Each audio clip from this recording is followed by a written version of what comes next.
Il existe une confusion persistante, celle qui associe existence et reconnaissance. Comme si une réalité ne devenait réelle qu'une fois validée.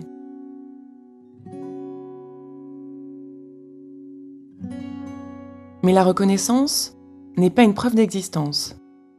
C'est un mécanisme de lecture. Elle dépend de cadres, de normes, de formes déjà connues. Ce qui ne correspond pas ne disparaît pas. Ça échappe simplement à la lecture dominante.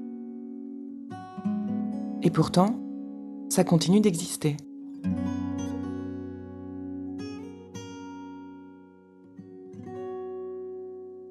Ce qui change, ce n'est pas seulement ce qui est vu.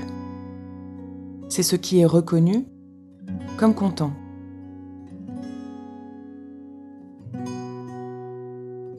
Changer la norme ne consiste pas à rendre tout visible, mais à reconnaître que la lecture est partielle, qu'il existe des réalités avant de savoir les nommer,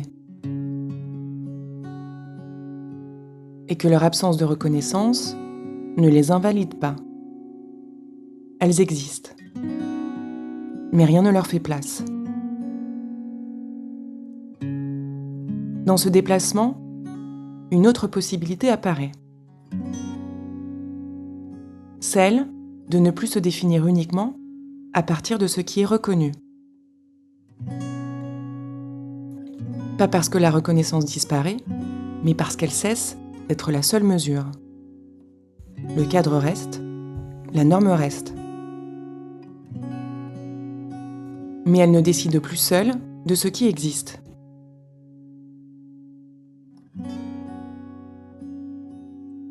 Une nouvelle norme ne dit pas « voici ce qui compte », elle dit « il y a des choses qui comptent » avant même que nous sachions comment les reconnaître.